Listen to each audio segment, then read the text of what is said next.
மக்களே வணக்கம். தென்றலே மெல்ல பேசு சீரியல்ல நம்ம பிரியாவும் பரமனும் ஜாலியா பேசிட்டு இருக்காங்க. இத பார்த்து கோவம் அடையறாங்க. நம்ம இளமதி அச்சோ தாங்க முடியலையே எங்க ரவுஸு. என்ன இப்படி எத்துல வச்சுட்டு இப்படி கொஞ்சிட்டு இருக்காங்களே எனக்கு சுத்தமா பிடிக்கலன்னு சொல்லிட்டு அவங்க ஃபியூச்சர் பிளான் பத்தி, மேரேஜ் பத்தி, ஹனிமூன் பத்தி எல்லாமே பேசிட்டு இருக்காங்க. கடுப்பாயி நம்ம இளமதி ஓரமா போய் உட்காந்துக்கிறாங்க. அந்த நேரத்துல 3 காளி பசங்க வந்து இளமதி கிட்ட தகராறு பண்றாங்க. நம்ம பரமனை அடிச்சு விரட்டிடுறாரு. இத பார்த்த பிரியா வந்து இவ்ளோ சூப்பரா ஃபைட் பண்றீங்க, அழகாவும் இருக்கீங்க, நல்ல ஹார்ட்டா இருக்குன்னு சொல்லிட்டு ஹக் பண்ணிக்கிறாங்க. கொஞ்சம் முத்தெல்லாம் குடுத்துக்கிறாங்க.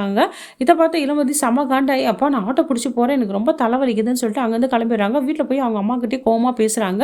இவங்க மூட் அவுட்டா இருக்க பார்த்து நர்மதா வந்து, ஓ ஏதோ விஷயம் நடந்திருக்கு. அதான் இளமதி தானா புலம்பிட்டு இருக்கா. என்ன ஏதுன்னு விசாரிக்கிறாங்க. ஒரு பக்கம் பரமனும் வந்து, அச்சோ என்னாச்சுன்னு தெரியலையே. சண்டைக்கோழி வந்து கோச்சிக்கிட்டு போச்சு. என்ன பண்றது தெரியலையே. ஃபோன் பண்ணி பேசலாமா? என்ன பண்றதுன்னு சொல்லிட்டு யோசனை பண்ணிட்டு இருக்காரு. கலாமா கிட்ட யாரோ தப்பா தகவல் சொல்லியிருப்பாங்க. இளமதியும் பரமனும் பேசியிருப்பாங்கன்னு சொல்லிட்டு அவங்க வந்து கேட்குறாங்க, என்ன பரமா கல்யாணம் நிச்சயம் ஆக போகுது. இந்நேரத்தில் வந்து இளமதி கூட பேசிட்டு இருக்கியாமேன்னு அது கேட்க வராமல் எங்கே போயிட்டு வரேன்னு கேட்குறாங்க. அம்மா பார்க்கில் நானும் பிரியாவும் பேசிட்டு வரமா அப்படின்னு சொல்கிறாரு. உடனே சரோஜினி, பாருமா எவ்வளோ போய் பேசுகிறேன் உங்ககிட்டயே. இளமதி கூட தாம்மா கூத்தடிச்சிட்டு வந்திருக்கான். ஆனால் உங்ககிட்ட மட்டும் நான் பிரியாவை தான் லவ் பண்ணுறேன், கல்யாணம் பண்ணுறேன்னு சொல்கிறதெல்லாம் ஓவராக இருக்குன்றா.